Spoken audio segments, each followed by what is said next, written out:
El libro, H.P. Lovecraft. Audiocuento editado por Juan Pablo Flores Montaño, para Cuentos Extraños, Weird Tales.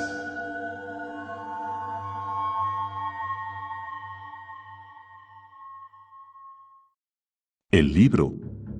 Mis recuerdos son muy confusos. Incluso dudo mucho de cómo empezaron, pues a veces tengo horribles visiones de años que se remontan bastante a mi época, mientras que en otras ocasiones me parece como si el momento actual fuera un punto aislado en una infinidad gris e informe. Ni siquiera estoy seguro de cómo transmito este mensaje.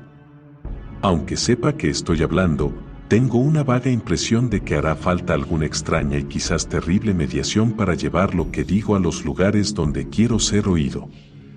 Además, mi identidad es increíblemente confusa.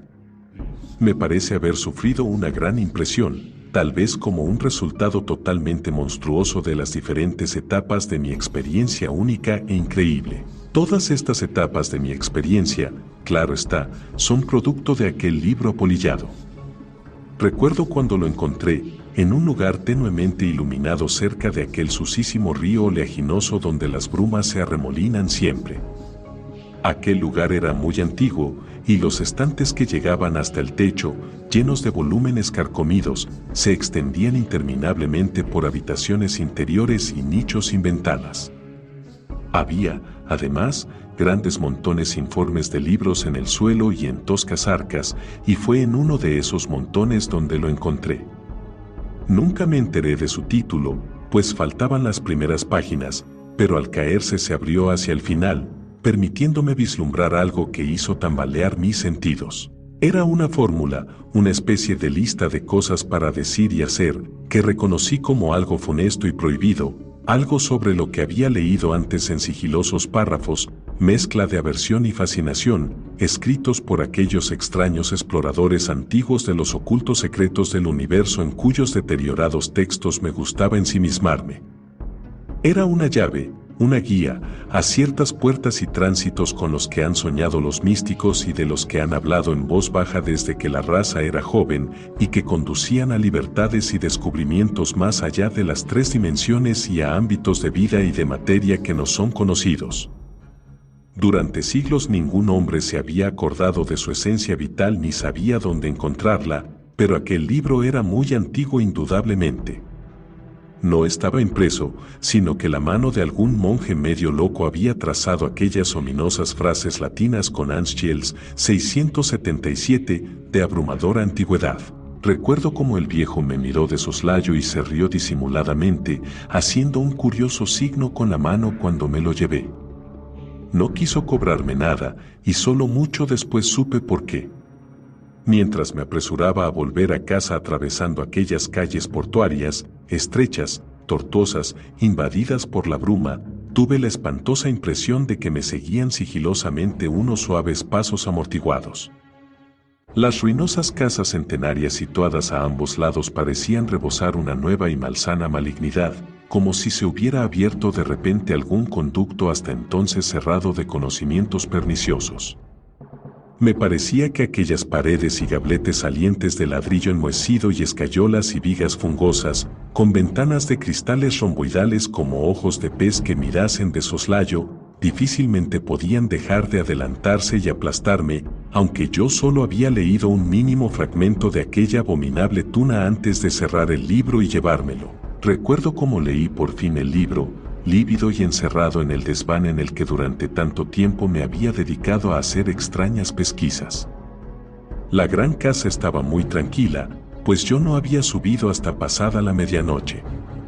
Creo que entonces yo tenía una familia, aunque no estoy muy seguro de los detalles, y sé que había muchos sirvientes. No sabría decir qué año era exactamente, pues desde entonces he conocido muchas épocas y dimensiones, y todos mis conceptos del tiempo se han disipado y rehecho. Leía la luz de velas, recuerdo el incesante goteo de la cera, y de vez en cuando me llegaban repiques desde lejanos campanarios.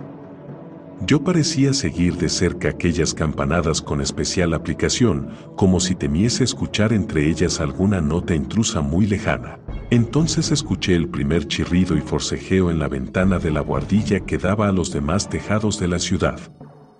Ocurrió mientras recitaba en voz alta el 9º verso de aquella endecha primitiva y, estremecido, supe lo que quería decir. Pues quien traspasa las puertas siempre se granjea un compañero inseparable que le sigue a uno como una sombra y nunca más podrá estar solo. Yo lo había invocado, y el libro era en efecto lo que yo había sospechado. Aquella noche crucé la puerta a un vórtice de tiempo y visión distorsionados, y cuando la mañana me encontró en la habitación del desván vi las paredes, los estantes y los muebles como nunca los había visto antes. Después de aquello ya no pude ver el mundo como lo había conocido. Mezclado con la escena presente había siempre un poco del pasado y un poco del futuro, y todos los objetos otrora familiares me parecían extraños bajo la nueva perspectiva que me proporcionaba mi visión más amplia. Desde entonces me acompañó un sueño fantástico de formas desconocidas o solo conocidas a medias, y cada vez que traspasaba una nueva puerta, con menos claridad podía reconocer las cosas de la reducida esfera a la que durante tanto tiempo había estado ligado. Lo que yo veía nadie más lo veía, y me volví doblemente callado y reservado para que no me creyeran loco. Los perros tenían miedo de mí, pues presentían la sombra ajena que nunca se apartaba de mi lado. Pero aún así leí más, en libros y rollos de pergamino ocultos y olvidados a los que me llevaba mi nueva visión, y pasé por nuevas puertas de espacio, de existencia y de pautas vitales hacia el núcleo del cosmos desconocido. Recuerdo la noche en que tracé en el suelo los 5 círculos concéntricos de fuego, y permanecí en lo más recóndito salmodiando aquella monstruosa letanía que había traído el mensajero de Tartaria, 678. Las paredes desaparecieron y me vi arrastrado por un viento negro a través de abismos de un gris impenetrable con cimas de montañas desconocidas en forma de aguja varias millas por debajo de mí. Poco después la oscuridad era completa, y luego apareció la luz de miríadas de estrellas que formaban extrañas constelaciones foráneas.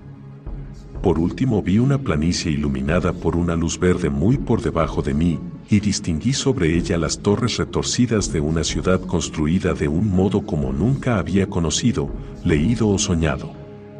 Cuando flotaba más cerca de aquella ciudad vi un gran edificio cuadrado de piedra en un espacio abierto, y sentí que un miedo espantoso me atenazaba. Grité y forcejé, y tras un breve desconcierto me encontré de nuevo en mi habitación del desván, tumbado de espaldas en el suelo sobre los 5 círculos fosforescentes. En el vagabundeo de aquella noche no hubo más novedades que en la mayoría de los anteriores, pero hubo más terror porque sabía que me encontraba más cerca de aquellos abismos y mundos exteriores de lo que había estado antes. A partir de entonces fui más prudente con mis conjuros, pues no deseaba verme separado de mi cuerpo y de la tierra en abismos desconocidos de los que nunca podría regresar.